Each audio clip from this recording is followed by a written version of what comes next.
that's all right. Hello, I'm Steph Doyle. I use they, them pronouns, and I am the lead youth worker for Breakout in Southampton. And I also deliver a lot of our training. As Zoe said, right at the very end, I'm going to explain what Breakout do. So if you haven't heard of us, there is a bit of fun for that. But we'll jump straight into a little bit of, I think my slides are going to play ball. There we go. There are a lot of us on the session this morning. Normally I would go around and get everybody to introduce themselves and tell me a little bit about themselves.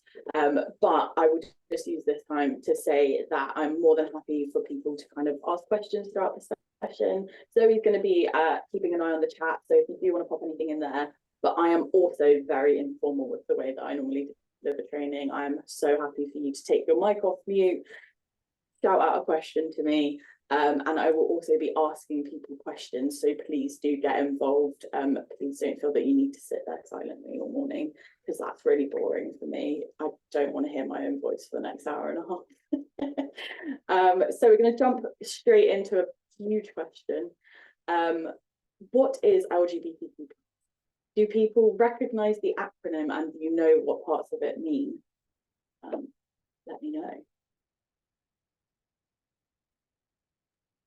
It's generally the probably most accepted acronym that is used to denote anyone who is non-cis, non-straight. Absolutely, yeah, for sure. This is, yeah, I like most accepted acronym, as I think many people that have seen this, we see different iterations. There are lots of kind of, I think we could go on forever.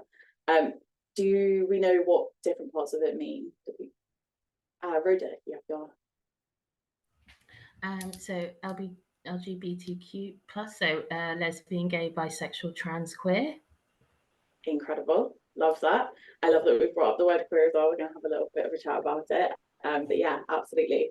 You've got it in one. So we have LGBT, lesbian, gay, bisexual, as you said, all kind of different types of sexualities, which we're going to chat a little bit more about what that means. The T, which stands for trans, transgender, which is a huge umbrella term that we'll explore a little bit, and we're talking more about gender identity. Q, which absolutely, Rhoda, queer is one of the meanings behind the Q, which we'll chat a little bit about that word. It also is sometimes used for the term questioning. So some people are still exploring their sexuality or their gender identity. Some people are just unsure. Some people may remain unsure forever, and that's totally fine. So that has a nice catch-all to it as well. And that plus on the end, because as Dee has said, this is our kind of most accepted acronym, but there are so many identities and so many different strands and ways to be LGBTQ that we have to stop it somewhere. So we put that plus in there to just explain that there are so many other ways that people might describe their sexual orientation or gender identity. Do people want to give me a bit of a definition as to what sexuality or sexual orientation means to us?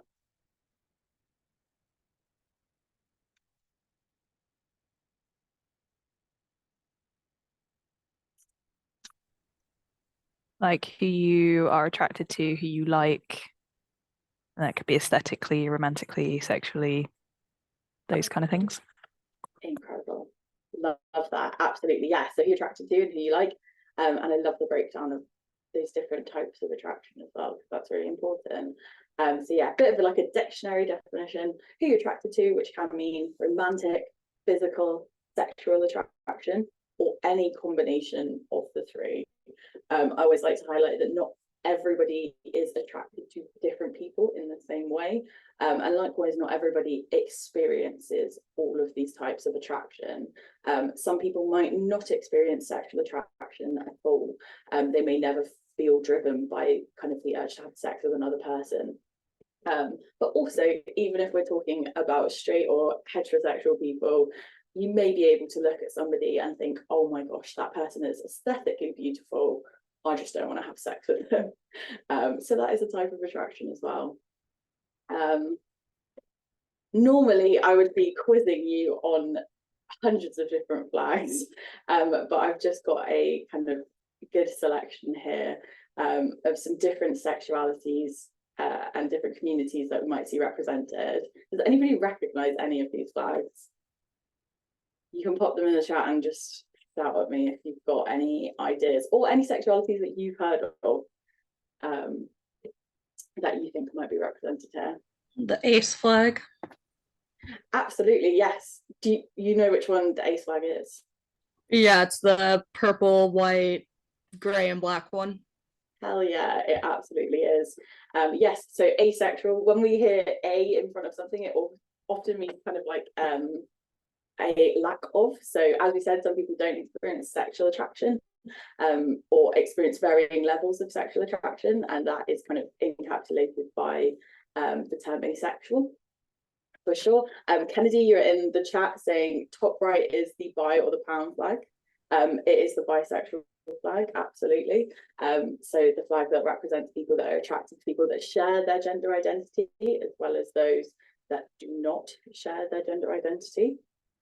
And I think kind of saying bi or pan, a lot of the time these two sexualities are kind of put together because they have quite a lot of similarities. So the pansexual flag is actually the one in the bottom there. Dayla, asexual, one in the middle. Yes, absolutely. Do people know what the difference between bisexuality and pansexuality is? Pansexual is where you're attracted to the person's like soul and spirit, not necessarily their aesthetic. Oh, I love that definition, Meg. Thank you. Absolutely. I always say it's like if people were a little glowing soul orb, that is what pansexual people are attracted to. All of those kind of outside bits and the presentation just doesn't matter at all. It really does not away. So absolutely, yeah. Love that flag as well, that bottom left. It is printer colours, which is what somebody explained to me. They're like, it makes any colour, which I think colour theory wise makes a lot of sense if you are a person who experiences attraction irregardless of gender and presentation. But likewise, some people may kind of use these two terms, bisexual, pansexual, pretty interchangeably, be comfortable with either. I myself, speaking as a bisexual person, have always claimed the term bisexual because I could be attracted to anyone regardless of their gender identity, but I often find that the way that somebody's gender identity presents influences just the feeling in my soul when I am attracted towards them. And I do like to joke that I think the flag is prettier as well. D in the chat, totally right. Bottom right is the lesbian flag, also known as the sunset flag. So this is the flag, to give a bit of a nuanced tongue twistery definition. It is the flag of non-men who are attracted to non-men. For a long time, we've kind of had that definition of kind of women who are attracted to other women, but actually as our understanding of gender identity and expression has gotten wider and more nuanced, so has that community. So we have this beautiful flag that goes from that quite binary gendered colour, the pink at the bottom, all the way into those beautiful sunset oranges, to represent people who might not exactly identify as women, but really strongly with femininity, and still kind of claim that word of lesbian to represent their experience. And then the top left one, which I'm not surprised people haven't pulled out because it's a relatively new flag. Some of these Isn't have it been men? Yes, it absolutely is, Meg. Yeah, for sure. Some of these flags, I mean, the lesbian flag in many different iterations has been kicking around since the 70s. But this men loving men flag, absolutely the top left. I think this one we started seeing in 2017. So as you say, kind of non-women attracted to non-women, or MLM, men loving men. We have the, no worries, Steve, thank you so much for joining. We have the same kind of binary gendered blues on the bottom going into that more teal on the top to represent the same kind of aspects of gender fluidity as well. And like we say, there are lots of different sexualities. We've highlighted some that you may talk about a bit more. You may see these communities a little bit more, but there are a lot of nuanced terms. And just because we've discussed definitions today as well, it doesn't mean that that is the definition that everybody that uses these terms will kind of take as gospel. The way that we work at Breakout is always kind of, if a young person, because that's who we work with, is giving us a term to describe their sexuality or their gender identity, we just ask them kind of what it means to them. And a lot of times that opens up kind of that space for the person to tell you all about their experience, and kind of a lot of the time where they found that language as well, because a lot of the terms are still relatively new to people. I remember coming across the term bisexual, I think, on the social media app Tumblr when I was about 13, and that is still a lot of the ways that these kind of terms get shared around. Gender identity. People want to give me what they think a bit of a dictionary definition of gender identity, maybe. Gender is a social construct. So your gender identity is the construct you identify most with. Sex is a biological definition. Love that. Absolutely. We're going to talk a little bit more about that kind of, yeah, the definition in between kind of biological sex and gender identity. Love saying that gender is a social construct, for sure. On kind of dictionary def is gender identity refers to how a person experiences their own gender, which may or may not match things like their physical anatomy and the sex that they were assigned at birth. We'll talk a little bit more about kind of what that means in a second. Can you tell someone's gender identity just by looking at them? Oh, I've just seen Kennedy's message in the chat as well. For people that haven't read it, heard the saying, sexual identity is who you want to go to bed with, and gender identity is who you want to go to bed as. I really love that. That's wonderful. I've got like just a no smiley face. Absolutely, Priya, no, you can't. Okay, absolutely. We can make a really good guess sometimes, and a lot of the time, because of the way that our brain is wired as human beings, brains love to take shortcuts. So regardless of how much we might hold to ourselves that no, actually we can't look at somebody and see into the depths of their soul and how they experience their own kind of place in the world, I do like to highlight that the way our brain works is from birth we start making little neural shortcuts. Still, despite coming out of the womb as a queer person and doing this every day of my life for the last 4 years, my brain will still see long hair and boobs and think woman. That is the first thought that I have because of how our brain is trained. It takes a really long time of unlearning and active practice to have the second thought and to challenge that thought. So while I'm really happy to hear people say, no, absolutely, we can't tell somebody's gender identity just by looking at them, I do also want everybody to give themselves a bit of grace if they're still on that journey of kind of unlearning that, because it's a really hard thing, and it's lovely to have people here today that are kind of willing to go on that journey with us. What do we think might be different if everyone decided and accepted that you can't tell somebody's gender identity just by looking at them? Oh, that's amazing, Priya.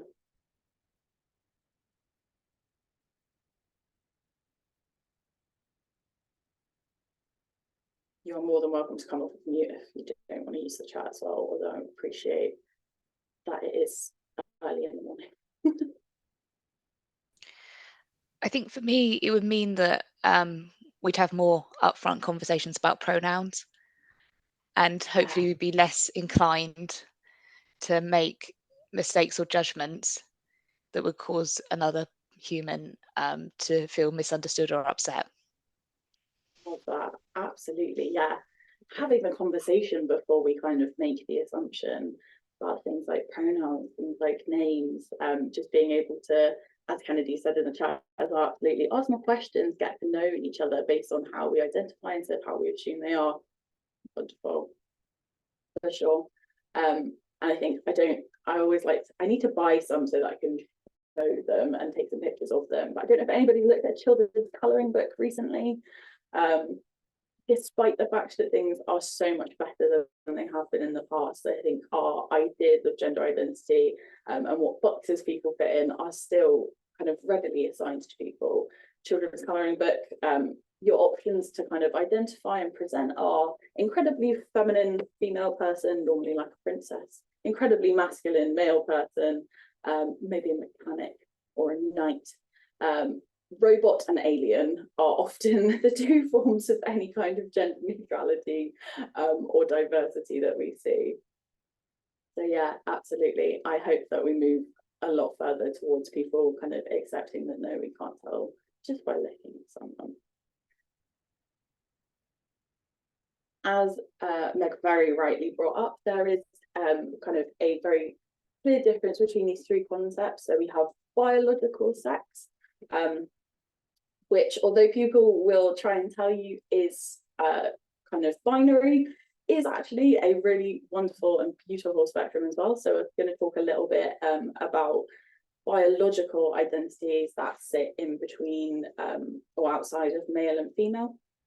But this is kind of when we say your sex assigned at birth. So if a baby is born and the doctor says it's got a penis, it's a boy, and then they grow up and they go, actually, yes, absolutely, I am a boy. That is a biological sex. Whereas gender identity is absolutely that social construct. It's the way that you move through the world, the way that you experience your own gender, and also the way that other people kind of are able to experience that as well. This has got a very simple kind of scale between man and woman, whereas I'm going to kind of blow that out of the water a little bit, but it is the best representation I could find of that. And then also, really importantly, we have gender expression, which is a very different concept all in itself. So somebody may be a man, and yet still their expression, the way that they present themselves and the way that they engage with the world may still carry that very feminine expression energy. And these three things are all very separate to each other. To talk a little bit about some gender identity and concepts that we might hear quite often, we have the term cisgender. So cis is a Latin prefix that literally just means the same as. So it is that person who identifies with the sex they were assigned at birth. As we said, that person that was born with a penis and the doctor said that is a boy, and they grow up and they think, yeah, absolutely, I am a boy. Or vice versa, for somebody that is born with a uterus, a vagina, doctor says that's a girl, and then they grow up and they absolutely do identify as that. This person is cisgender. They lie on the same side as the sex they were assigned at birth. And then we have the transgender community. That is the flag of the community as well. It's got those kind of more stereotypical binary gender colours, but moving through that transition. Trans is also a Latin prefix, so that simply means different than. So transgender, as I said, is an umbrella term, which means that it's really big and it holds quite a lot of stuff underneath it. It's a term for anybody that does not identify with the sex that they were assigned at birth. So this may be what we would say is like a binary trans person. So somebody that's born with a penis and the doctor say that's a boy, but they grow up and they're like, no, actually, I'm a woman. That is somebody who has transitioned from one side of the gender binary to the other. But there are also kind of a lot of identities that fall under that transgender umbrella that aren't necessarily kind of a binary transition. I will highlight we do use the term transgender, although you may have heard the term transsexual in the past. This term has kind of really gone out of being used. It's quite a medicalized term, and transgender is the term that we should be using. Although if you have the luck and the privilege to work with older members of the trans community especially, you may hear people use the term transsexual. And I'm not going to police older members of my community on their language. So if people are coming to you and that's the term that they identify with, please kind of use it happily with them. But I would not kind of assign it. I would not be using it without kind of somebody explaining to me that that's the term that they claim for themselves. We tend to use transgender. We also, underneath that wonderful umbrella, have another term. Does anybody recognise this flag? Or just want to give me a wild guess? If we talked about binary trans people, absolutely, Kennedy. It is indeed the non-binary flag. So non-binary, we've already seen that kind of pop up on that spectrum. Somebody whose gender does not fit in that binary of male and female. Like it was presented to us before, sometimes actually for non-binary people, it does feel like man sits over here, woman sits over here, and maybe they sit somewhere in between here. We may see people that sit very close to one of these ends, but just not quite there. They may use terms such as demi-girl or demi-boy. Some people might move up and down this scale as we get to know them, as we see them on different days, different times. They may use terms such as gender fluid or gender flux. And likewise, if there is that scale between man and woman, some non-binary people, because this is an umbrella underneath an umbrella, may sit kind of over here, just completely out in space and throw the whole thing away. So I know for myself, I claim agender, so as we have asexual, kind of a lack of my concept of gender is that I don't want one, and you cannot make me have one. I sit very much outside of that, and there are lots of different terms for non-binary identities. It is a little bit confusing. This is a much smaller umbrella under a much bigger umbrella, but there are lots and lots of different ways to be non-binary as well. Just going to check in and make sure, because I've whipped through quite some big terms. Is there any questions anybody wants to pop, or are we good to go?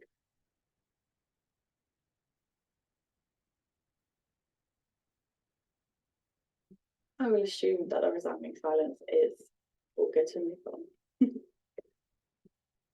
So I've made a little point about this. Biological sex isn't binary either. Something that we will hear, that we hear a lot, and actually it's rhetoric that we've heard just this week, is that biological sex is binary. There is either male or female, there is either man or woman, but actually it's not even scientifically true. Does anybody know the term or remember the term from the other screen about what this flag and what this community is? Intersex. Absolutely, yes. This is the flag of the intersex community. Is there anybody in the chat that hasn't heard the term intersex before or doesn't know what that means? You can just pop a little message in the chat just so I know that I'm not teaching people stuff.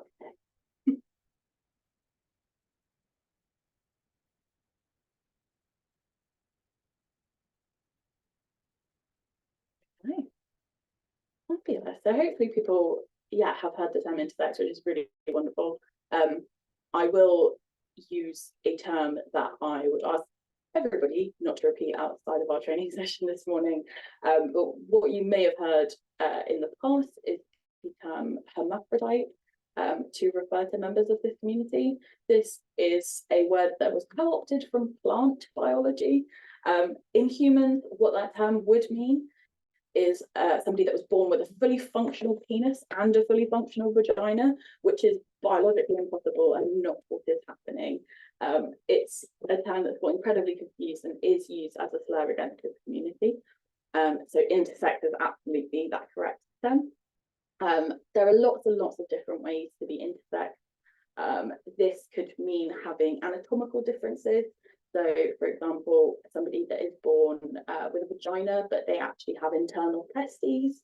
Somebody that has both internal testicular tissues and ovarian tissues. It could be a hormonal difference. So their hormone profile doesn't sit within that kind of binary definition of male or female. Or it could be a chromosomal difference as well. So we often hear kind of binary gender XX, XY chromosomes, but I'm sure that people know that there are lots of different things that can affect our chromosomes. For example, having XXY chromosomes, when we actually sit and think about it, although sometimes people, even with chromosome disorders, don't kind of think about it in that way, that does take people out of that kind of biological binary as well. There are even some people with mosaic chromosomes, which is one of my favourite, most fascinating things to learn about, where if you take a tissue sample from their liver, it may read XX, but if you took one from their cheek, it would read XY, and their entire body exists in a beautiful biological kind of spectrum of different sexes. So absolutely, when people try and use that rhetoric against our community, or if you hear people kind of saying that biological sex is binary, if you need to know your gender, you can just look down. We can really use science to prove them wrong. Does anybody want to give me a guess of what percentage of the population is intersex?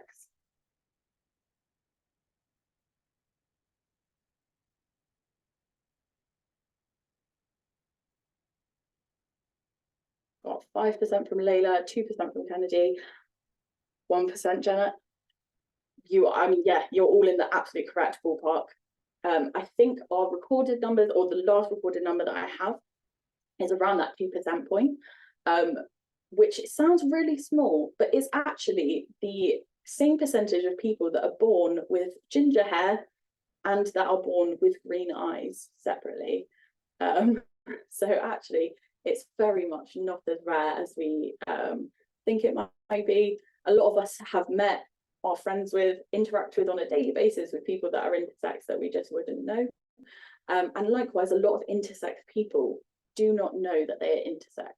So I think that actually, as time moves, as stigma is taken away from this community, we will see that number dramatically increase. A lot of people don't know they're intersex because it is still kind of quite commonplace for intersex babies to be operated on at birth, to kind of essentially raise a newborn in whatever the most presenting sex is. There is no kind of medical reason to operate on intersex babies unless they're born with things like a closed urethra, which is super dangerous because they can't pee, or a condition called salt wastage. Everything else, for the most part, is mainly like cosmetic, essentially to raise a child in a binary sex. It's a lot of the time quite confusing for young people. I know that last year I worked with a young person who came to me at 25 after requesting their medical notes to go to a private psychiatrist for the first time, and at 25 they found out that they were intersex and they were operated on at birth and had never been told by their parents. They'd come to me with a lot of kind of confusion around their gender identity, and actually kind of finding that out on one hand was incredibly kind of gave them a bit of community and a bit of understanding, but on the other hand was incredibly traumatic to know that they'd undergone things without their consent or their kind of knowledge. I always like to say that this is not the fault of parents of intersex babies. There is a huge medical stigma and a huge kind of pressure, a lot of the time from doctors, to parents who are having a baby, which is one of the most kind of stressful and turn your life upside down moments. So when things aren't exactly as we expect them to be, it's really easy sometimes for that persuasive voice from people that we trust, like medical professionals, to actually influence decisions. Absolutely, yeah, Layla. So 2% of the UK population is around 12 million people. So yeah, 2% sounds small, but that is a huge amount of people. I like to highlight this community because I think it's something that's not talked about enough. And actually, when we look at kind of support that is out there specifically for intersex people, it really just doesn't exist. But the more I'm doing these trainings, the more I'm talking to people either that are intersex or that are parents of intersex youth, which is really cool. So yeah, hopefully you've learned something new. Amazing. I'm going to circle us all the way back to this wonderful word that I think was mentioned, gosh, by Dee right at the very start. The word queer, how do we feel about it?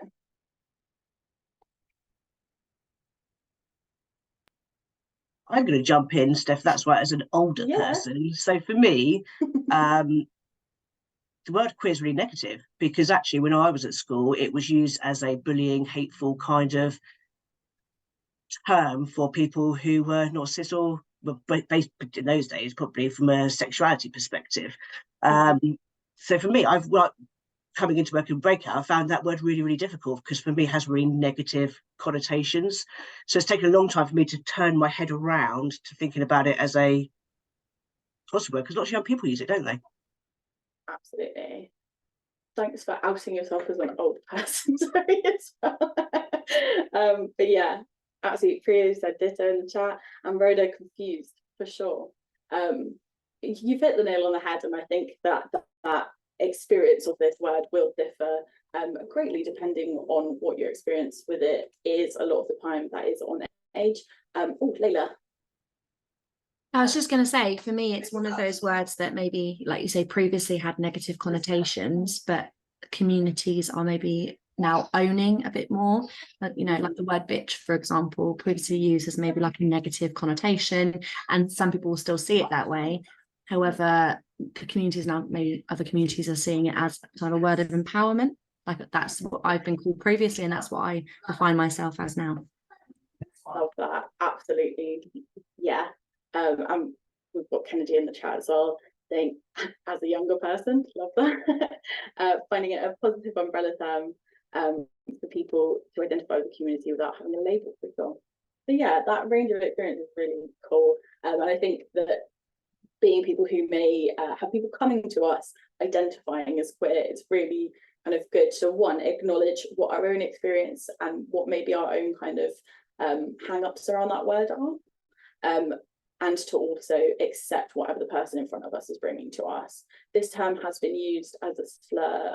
I know that the first time I probably heard this is kind of my grandparents, my nan feeling a bit rubbish on a Thursday and telling me that she feels a bit queer. But absolutely, it means weird, it means a bit unwell, and that has been used as a slur for the community as a whole, as Zoe says, a lot of the time around sexuality, because that is kind of what people were talking about, or kind of public consciousness around gender identity has gotten a lot wider more recently. Yes. I just want to add one little thing. So for me, it was a triggering kind of word. So actually working with different people who actually own it, but like Katie was saying, it's taken quite a lot for me not to kind of go, when I hear it, and then change my view of it. So I guess my point is, don't beat yourself up if you find it a difficult word, because actually it's taken me multiple years now to kind of get used to, and actually I do use it in a positive way now, but so don't beat yourself up if it's kind of a bit triggering, but other people are using it. Does that make sense? No, for sure, absolutely.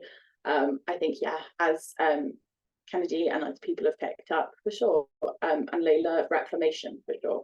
It is a term that was a slur that has been reclaimed by the community. It is a definable identity, so it essentially means, as Kennedy said, so without having a label or to define themselves specifically. So queer essentially just means somebody who is not cisgender and or is not heterosexual. It is a bit of a catch-all, it's an umbrella term that allows people a form of community without needing to dig into all of the specifics of how they feel, either because they don't want to, or because actually we as human beings are so complex that there's never going to be a word that perfectly encapsulates the way that we feel. Personal decision of how you want, for sure. Love that. The way that I always kind of ask people to approach it is to try and work to being less scared of it. If somebody is sat in front of you proudly telling you that they identify as a queer person, please try and reflect that back with them and use that language with them. But at the same time, as somebody who speaks to queer people, LGBTQ plus people of all ages, I don't know how that word is going to be taken if I just start throwing it around out there. I'm never going to assign that word to somebody that I don't know uses it for themselves. And as we said, policing older members of our community is never a good thing. So actually, we don't know, with a lot of terms, the experiences, the trauma that people hold behind them. So actually sometimes we might slip, we might use this in a context. I know that a few years ago, went to a meeting as part of Breakout and had a whole conversation with this about somebody, because it's a word that I find so comforting, as I know some other people in the community do, but actually I've used that out of term, and it's up for me to kind of chat that through with somebody and to really kind of recognise their experience of it as well. I will say, as I said, queer is a definable identity. It was a slur, it is reclaimed, but I speak only for this term and this one word as part of our community. Right, gonna move on, which is quite nice actually, because Kennedy has just mentioned pronouns in the chat, so we're going to talk a little bit about pronouns. Me and Zoe have given you the pronouns that we use at the start, so these are essentially if you want to talk about us behind our backs, what are you going to use to refer to us with?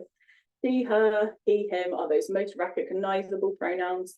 As we say, most of the population is cisgender, so identifies with the sex they were assigned at birth. And these are commonly kind of attributed to those two binary genders. So we see them used quite a lot. Some people, particularly those under that non-binary umbrella, myself included, may use singular they, them pronouns. So they take the place of she and her in conversation. So instead of saying if she went to the shop the other day, you would just say they went to the shop the other day. Does anybody want to give me a guess of how long singular they, them pronouns have been used in recorded UK or English language? Recorded English language, yeah.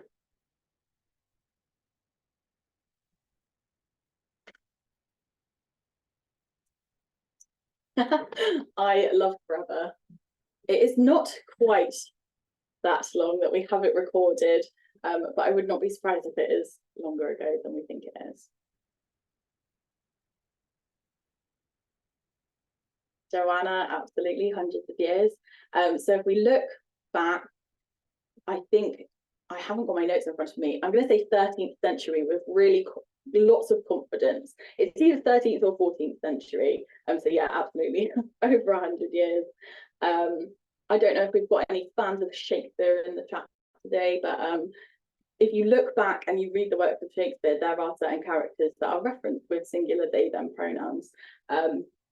As I say, this is just in kind of recorded English language, but actually when we look in a much wider cultural context, I think it's really important to talk about the fact that other cultures have much more robust kind of singular gender neutral language, and actually have been using these concepts for way beyond what the English language has ever kind of been able to encapsulate. We also have neo-pronouns. So neo, once again, that word just means new. So whilst these are new pronouns, these have been, well, I'll get people to guess again. How long do you reckon we've had these kind of new pronouns? So ones that have come out of kind of people's imagination to begin with, and then become like kind of part of public consciousness. How long do we think these have been in recorded English language?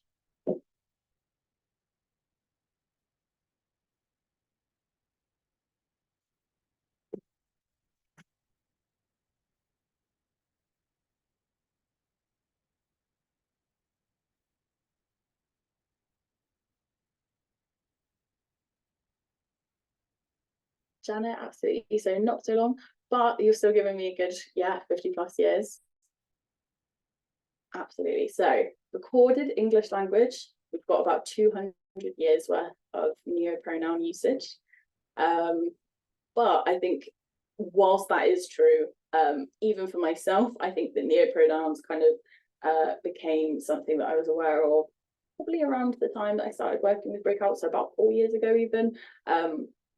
And I still think that there are a huge amount of the LGBTQ plus community that don't have kind of contact with people that use neo-pronouns, or maybe don't know what they are. So if you're sitting there looking at those thinking that is nonsensical and I do not know what you're on about, you are not alone. There are members of the community who absolutely feel like that as well. So I've got some examples up here. Things like Zither, those are pronounced the same way, and it and its pronouns. As with other forms of pronouns, they do just take the same space within language. So where we might say she or they went to the shop the other day, we would say sie or it went to the shop the other day.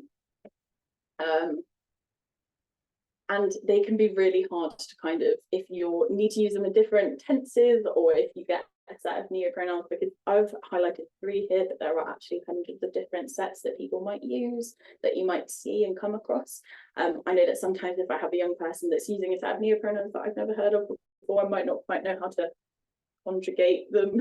But actually we just have kind of really open conversations about I'm trying to say this and I have no idea. It's almost like learning a new language.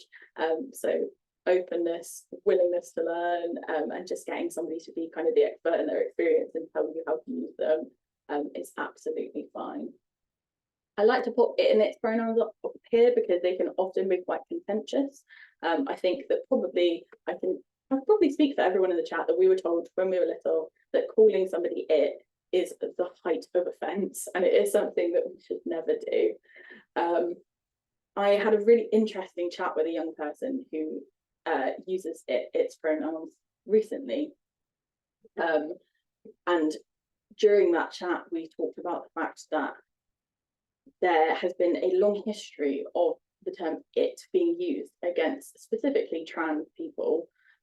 So people that sit outside of that kind of gender binary, people that maybe present in ways that are quite different. They have been referred to as it for a really long time. For some people, it feels quite comfortable. That dehumanizing aspect may feel the way that they are most comfortable. But also, sometimes the use of it and its pronouns is a bit of a rallying cry, a bit of a screw you, and another form of reclamation, like we see with the word queer, which I thought was really cool. And finally, just a bit of a note to say that people might be comfortable with more than one set of pronouns. So you may see people that use she, they, he, they, or he, they, it pronouns. A lot of the time with people that use forms of neopronouns, they will also be comfortable with other sets of pronouns, especially those kind of more gender neutral options like they, them pronouns. One thing that I do just like to highlight is that if you are working or interacting with somebody who uses two sets of pronouns like she, they, and you only ever use she to refer to them, a lot of the time people can read that discomfort with pushing kind of to use more gender neutral terms or terms that we're not quite as comfortable with. So I would always try and make the mistake if we need to. We're actually going to talk a little bit later in the session specifically all around making mistakes and how to manage it. Absolutely, Priya, yeah. It is similar to the use of queer. I'll only use it if the person wants and owns it, for sure. If somebody is sat there in front of you and this is the language that feels comfortable and they use it, we will use it with them. But yeah, no, never without somebody's consent, for sure. I'm going to talk a little bit about process of transition, but it's going to be quite a quick whip around. But essentially, transition is the term for all of the processes that somebody may undertake to align both their physical body and the social kind of place that they sit in the world with their gender identity. So we talk about social and medical transition as two different things.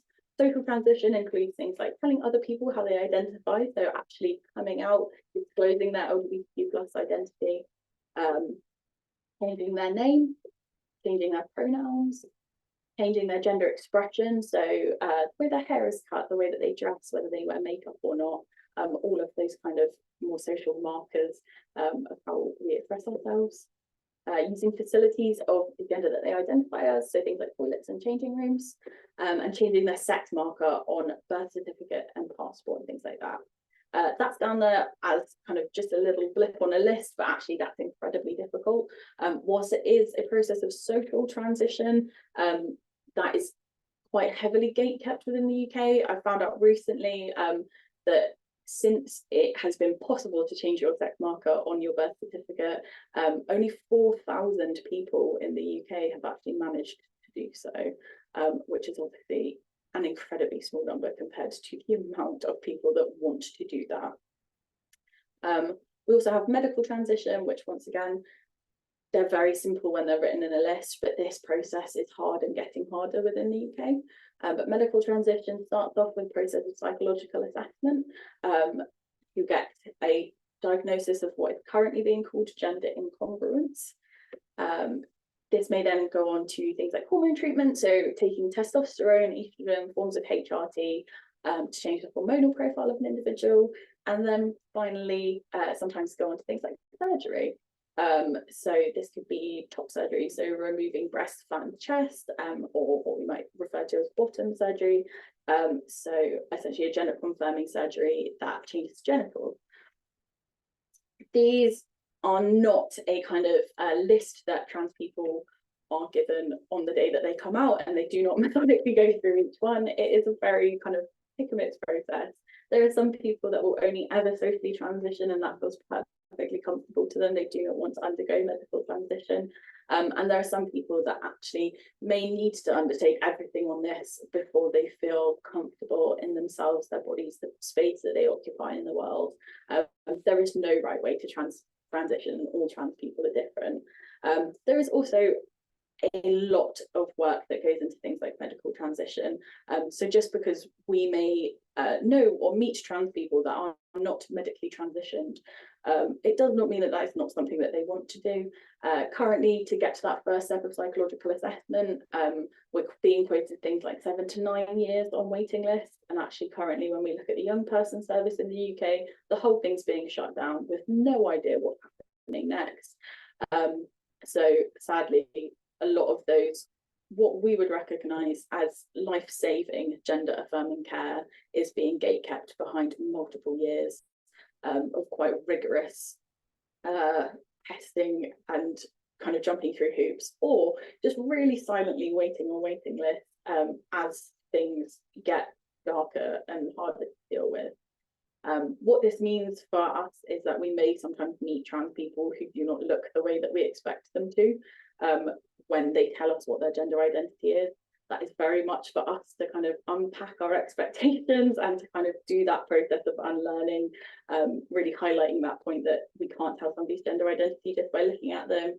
And really importantly, trans women don't owe us femininity, trans women don't owe us masculinity, and gender non-conforming or non-binary people don't owe us androgyny. It's really for us to take people as they come to us and kind of support them on this journey any way that we can. Going to move on. Normally, this is a huge question that we ask and talk about kind of what all these different issues are.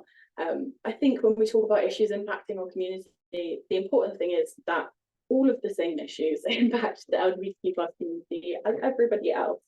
With our young people, they're still 12, school is shit and their mum's a bitch, but they are also a member of a marginalised group, and that is how they move through the world. And it just makes everything more kind of compounded and a bit harder. Some of the issues that we see that are kind of a lot more rife within our community and something that we ourselves as service have seen post-COVID is an real increase in mental health, specifically around suicidal ideation and self-harm. When we think about not just young people, but people that have been locked down potentially in places, no matter what age they are, where they're not able to be themselves, where they're not out, that's had quite a damning impact. Or with young people especially, where they've come out and then been locked down periodically in homes with people that actively kind of disregard or disrespect their identity.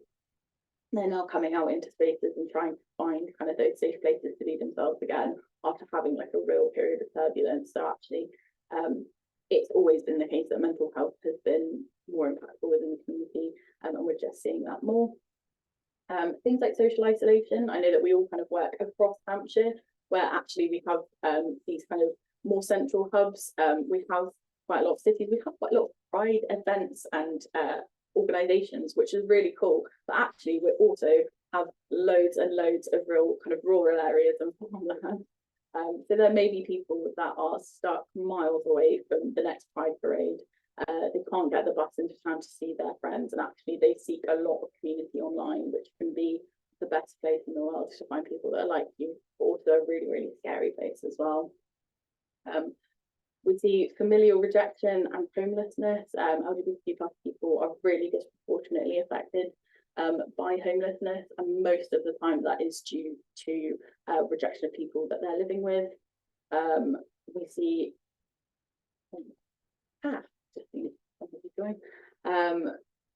substance use diagnoses. We're going to go through some stats in a moment, but those are much higher, especially within the trans community, than cisgender people, and huge barriers to healthcare as well.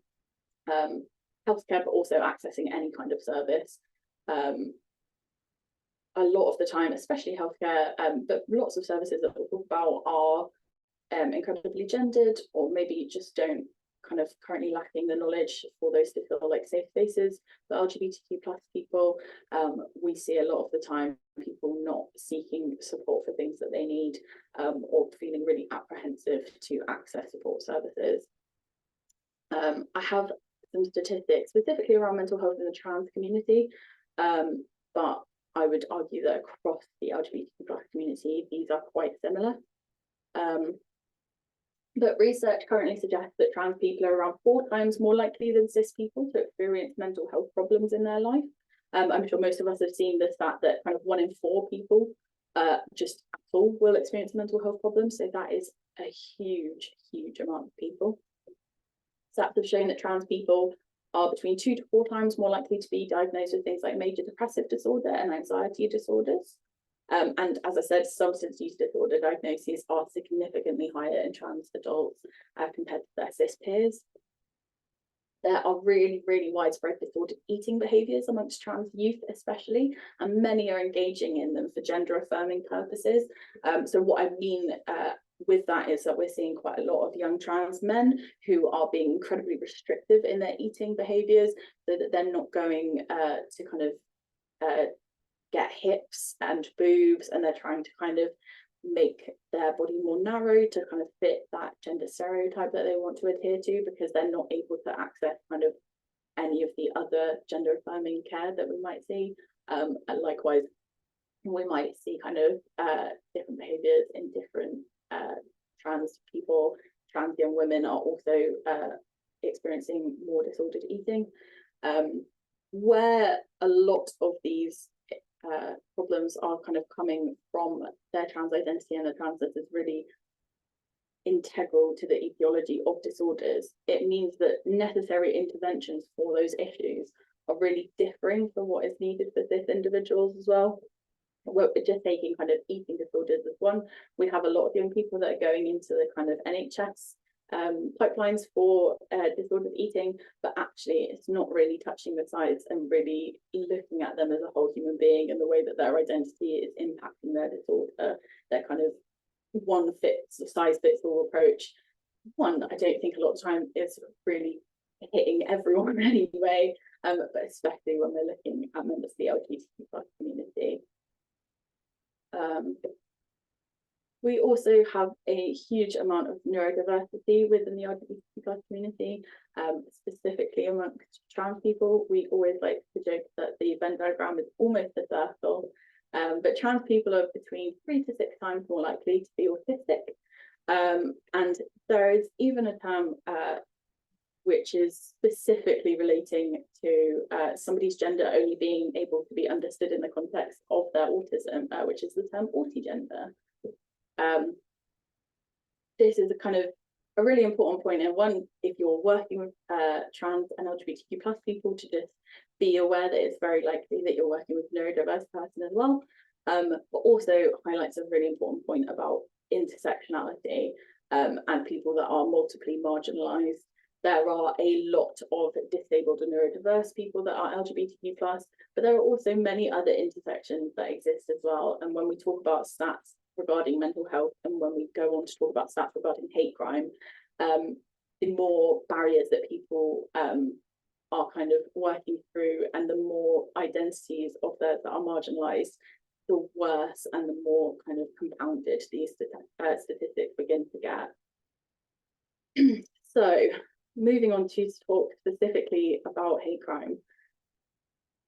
In 2023, in just the last few weeks, this is kind of the picture of the UK that has been presented to us.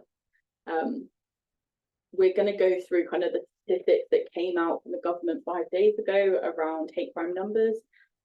We've also had some great talks in Parliament about the community. There is a lot of rhetoric in the media, but also in central government, that has been really scary. And I don't know if people recognise or remember kind of the killing of Brianna Guy. Well, yeah, them like nods. So for people that don't know, Brianna was a 16-year-old trans girl who was fatally stabbed. I believe, gosh, I cannot think of how long ago it was now, earlier in the year. But this had a lot of attention, and there are a lot of memorials and vigils that were around the UK. So we've got some pictures of them there. January, thank you, Rhoda.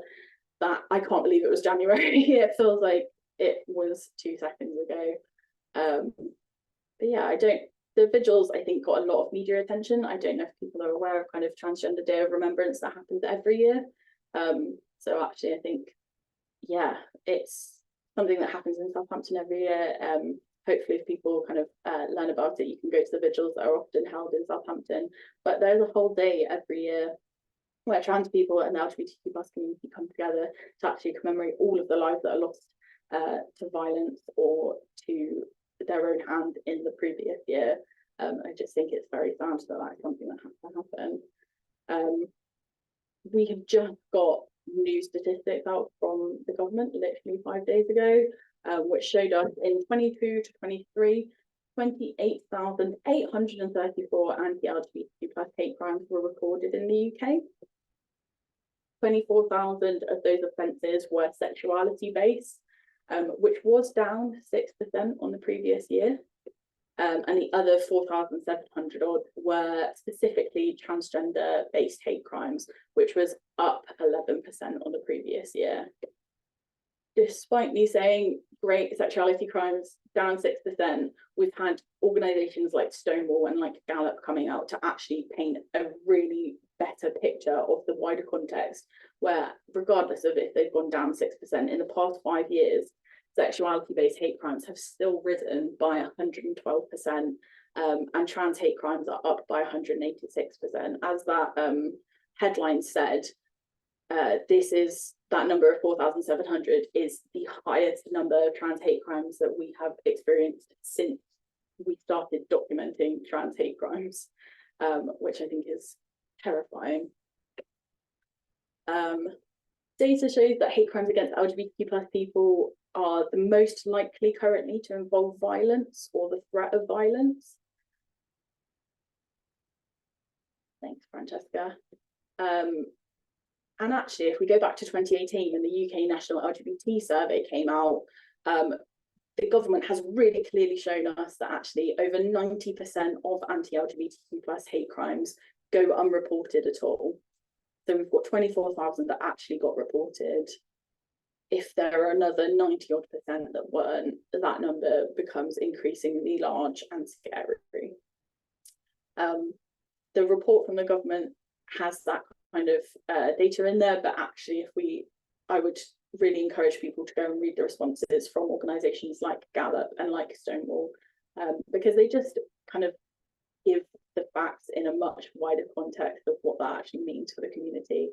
And when we share the slides, I can also share some of those kind of articles they kind of send out to everyone as well. When we talk about barriers to reporting, I'm sure that people are well versed in like there are barriers to reporting for most crimes, hate crimes especially. But when we look at the LGBTQ+ community, one huge thing is just not knowing what constitutes a hate crime.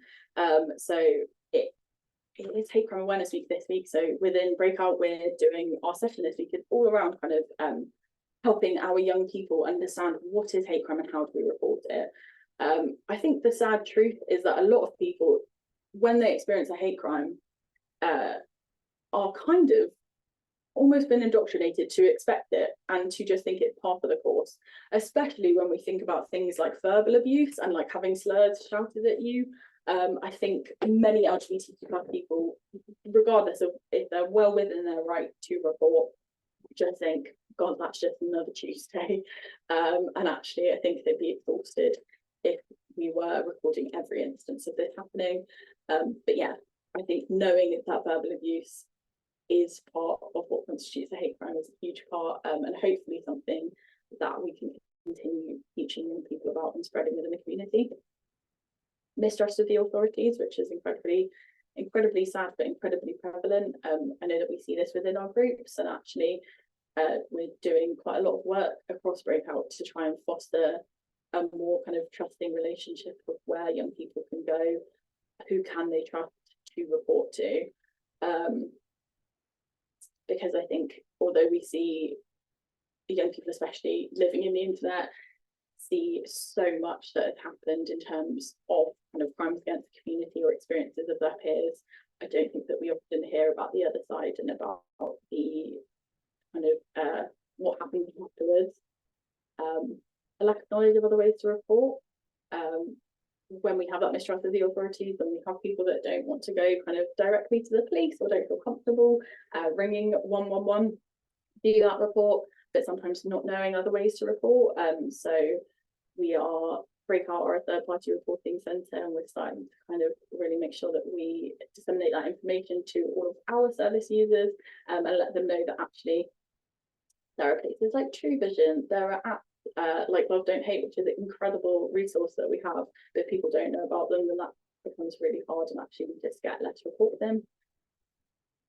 We've touched on this a little bit, but heteronormative and cis-normative service provision, so actually that idea that where most people are straight and most people are cisgender, a lot of our services do reflect that.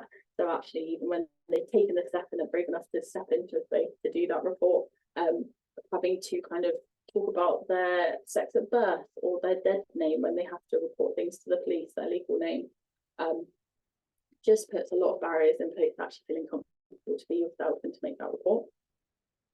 Prejudice.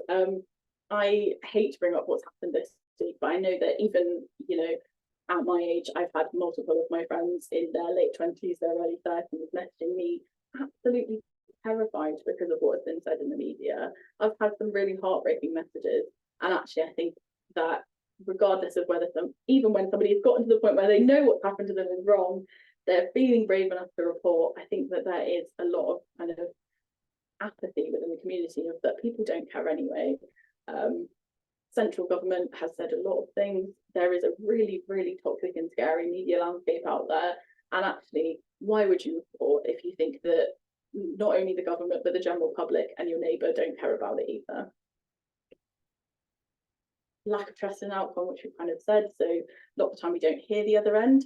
And I think a lot of the time people don't understand how important that number and those stats that come out about hate crime are.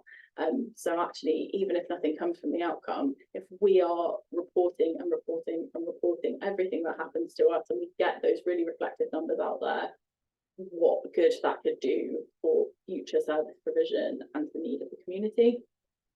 And finally, the really sad one is that internalized homophobia and transphobia. So not only sometimes people think it's par for the course, but a lot of the time people that maybe either aren't out yet, so are being a victim of a hate crime to their perceived sexuality or gender identity, but also people who have just come out or are just exploring themselves.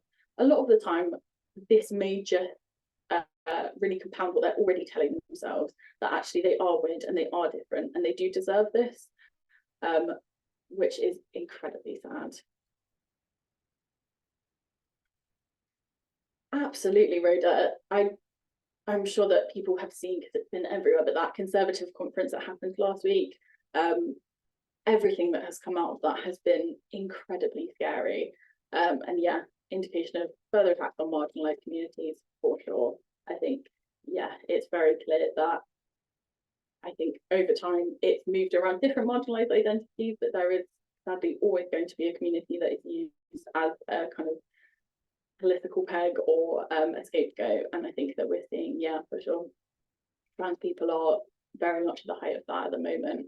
And yeah, with that internalized homophobia and transphobia, sometimes people aren't kind of sure enough in themselves, they're not resilient enough to combat that and to feel like they can hold that identity regardless of everything else. And actually, when these things happen, it just becomes a huge barrier to bothering to say anything.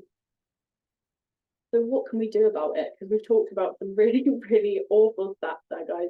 So thank you for staying with me while we dip down. I do like to end with a little bit of empowerment. And actually, I've got a virtual room here full of people that are going to be doing the wonderful work to make sure that these things get easier.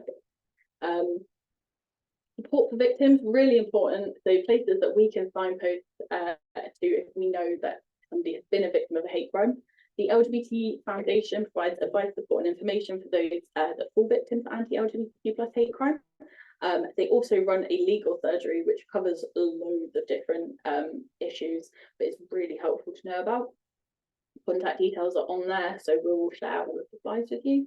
And also the organisation that I've already mentioned, Gallup, they are, I think they call themselves the Anti-Abuse LGBT Charity. So a lot of the work that they do is around LGBT victims of kind of like domestic abuse and things like that, but they also have a helpline that can be accessed by public and professionals to discuss incidences of hate crime. They've been really kind of vocal around those stats. I know that they were saying that in the previous year, the uptake of their services regarding hate crime is up 65%, the amount of service users they've seen, but they are genuinely incredible resource. And I know that even within Breakout, when we've kind of weathered some things that have happened in Southampton recently, they've been there for both us as professionals and with our young people as well. So there's some details of how to contact them there as well. With us and the places that we work and the spaces that we inhabit, how do we make them safe spaces for LGBTQ plus people coming in? One thing that I think Kennedy said a little or ages ago when we were talking about gender identity, but yeah, normalizing sharing pronouns. So me and Zoe at the start, when we introduced ourselves, gave you our pronouns. I would have asked you all to give me yours, but there's a lot of us. But yeah, if we can put them in places like our social media bios or our email signatures, a little pin on your lanyard, it makes it easier for other people to take that step and to share theirs as well.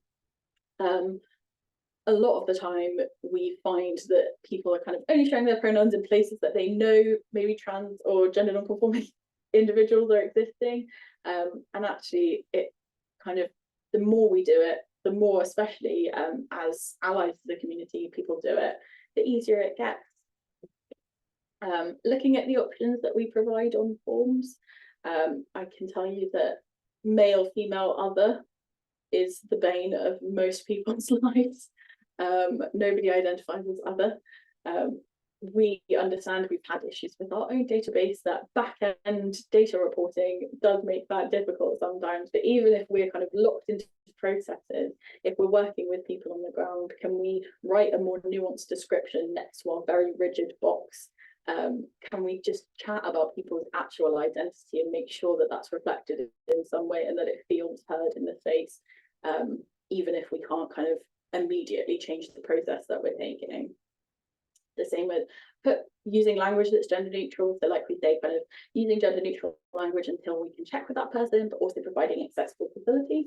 I appreciate that I'm maybe not that in a call with people that can make the big decision to knock down your old toilets and make new ones, but what everybody in this call does possess is a voice to shout really loud and to advocate for the changes to the people that have the power to make them. So yeah, please do use your voice. Challenging the behaviour of others, regardless of whether people that may be impacted by that are in the space or not. Just making sure that if you hear somebody saying something, whether it's malicious or just a little bit ignorant, we are speaking up and not letting that kind of go unchallenged.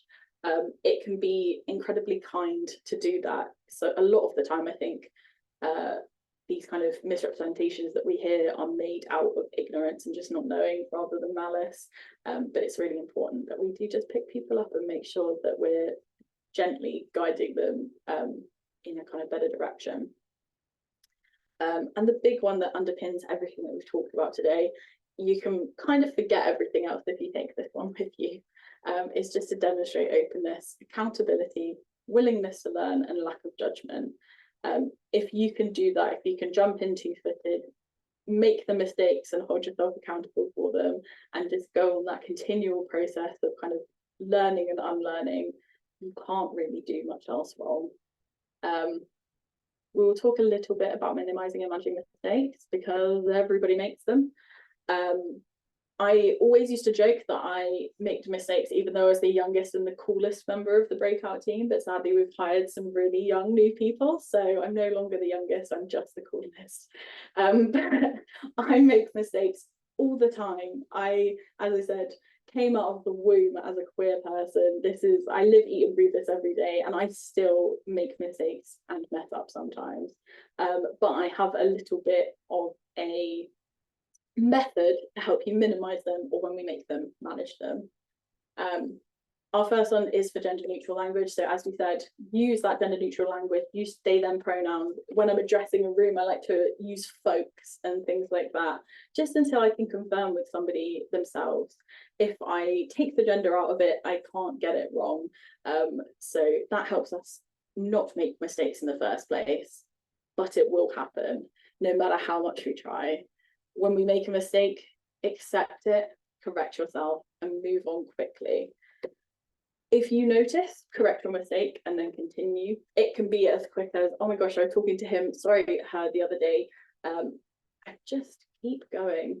If someone else corrects you, I always say thank them, just because it's polite, but then continue. I guess I'm in a room of people that do jobs that tell me you are incredibly empathetic, wonderful humans. What happens when you know you've offended someone?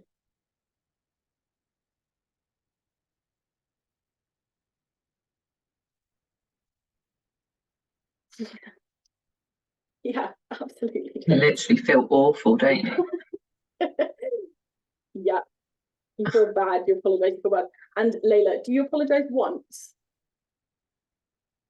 Yeah, multiple times, multiple apologies, and probably one of those things that I would lay in bed that night going, oh my God, that's just added into my anxiety then. Those flashbacks 6 months later. Yeah, that is truly so real, Layla. We don't say sorry once. We want to go and die in a hole, and our soul is crushed because we hate offending someone. You don't say sorry once, you say sorry 800 times, and you try and rationalize why you made the mistake in the first place. And it's an incredibly human impulse to do this. But I would urge everyone to start putting yourself in that real place of discomfort, where you try and apologize once and move on.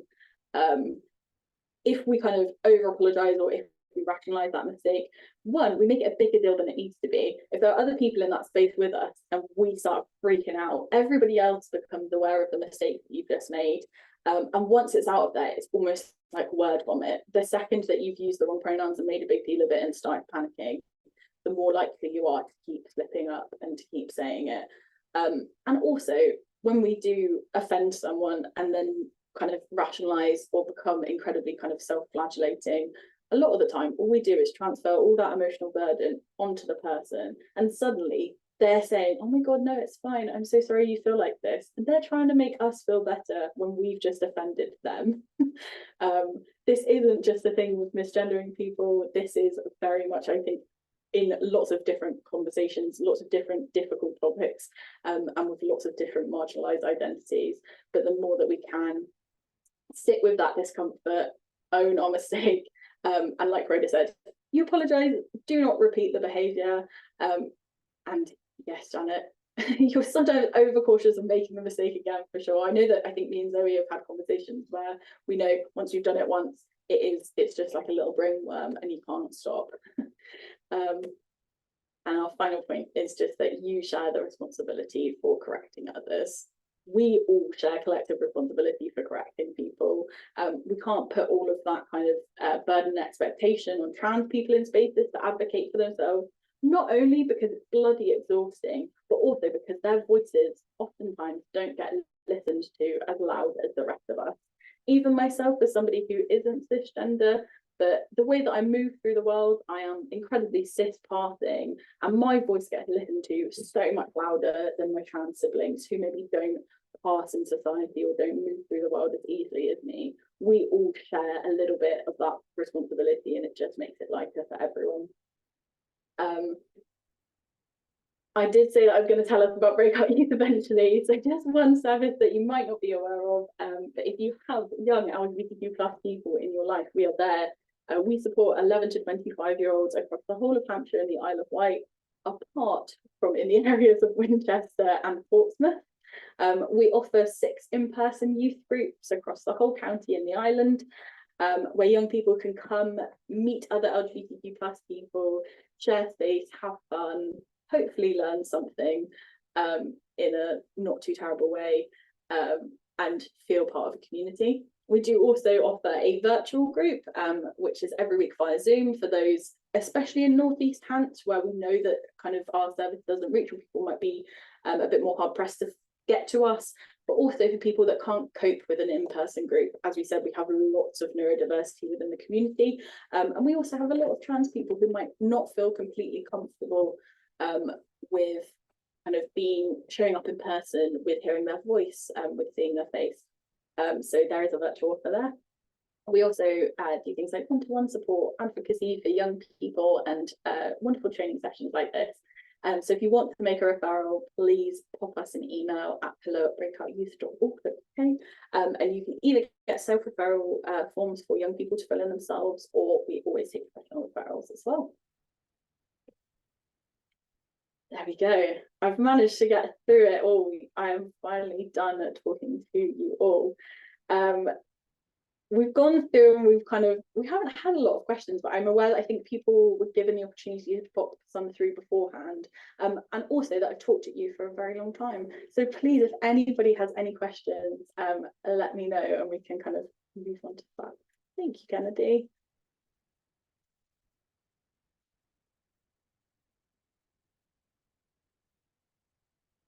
If there's no questions, I'll pop over to Sam. Can I just sorry, I just No. thought I just wanted to say thank you so much, because Steph, that was absolutely amazing.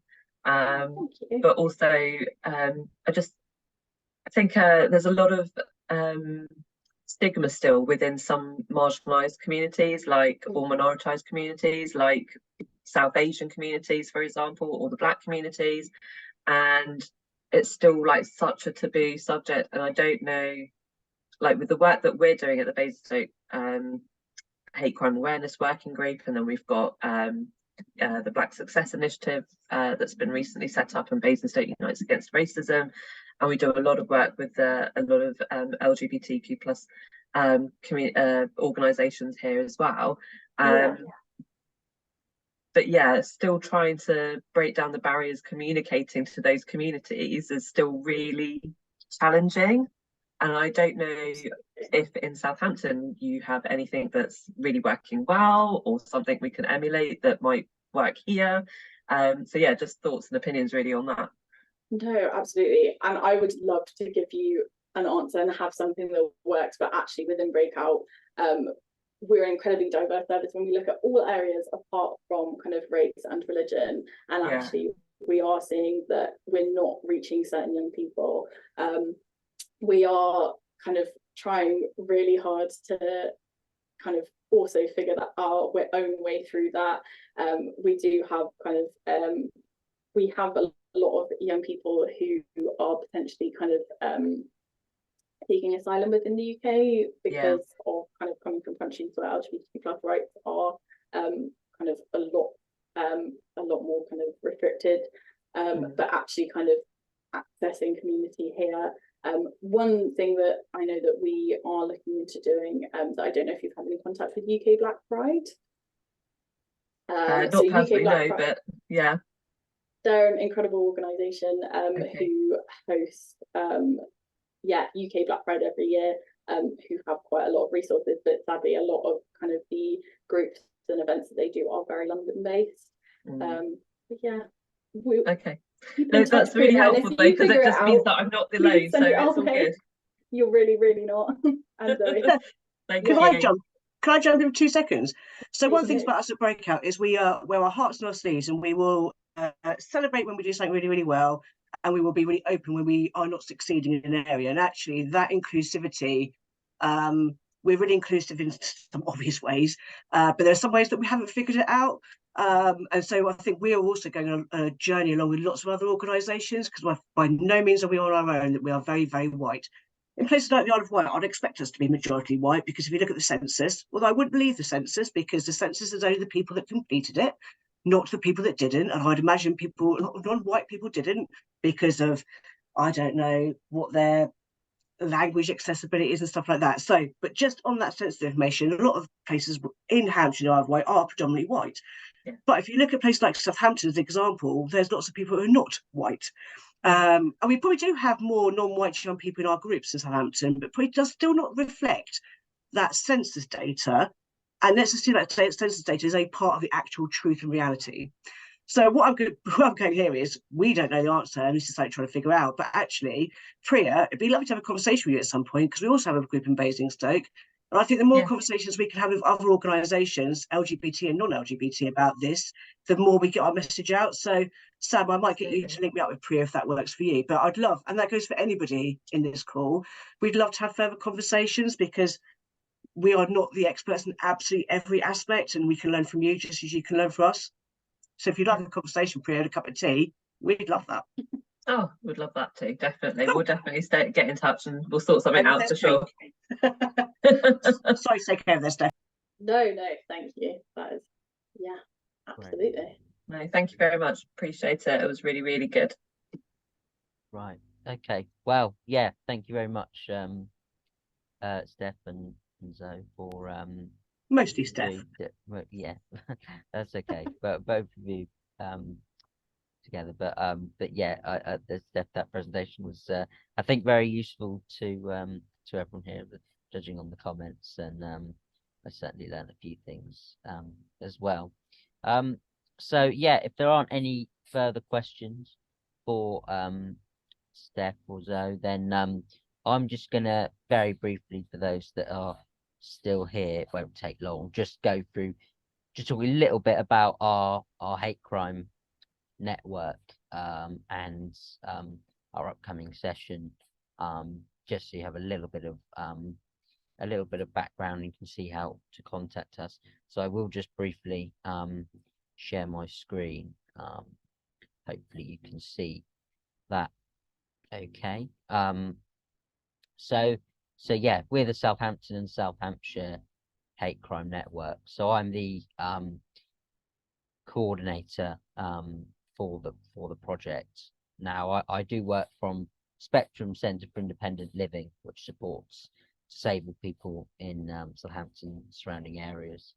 We're one of the founding members of this hate crime network back in kind of 2017 time. Since then we've grown quite a lot. We've now got over 60 groups in and around the city that all help or are involved in working together to tackle hate crime, whether that's awareness raising, supporting victims, what have you. Obviously, one of which is Breakout Youth, also one of our third-party hate crime reporting centres, where people can seek advice if they have encountered hate crime and they don't feel comfortable with going to the authorities directly. So that's kind of where we come in with our kind of reporting centres.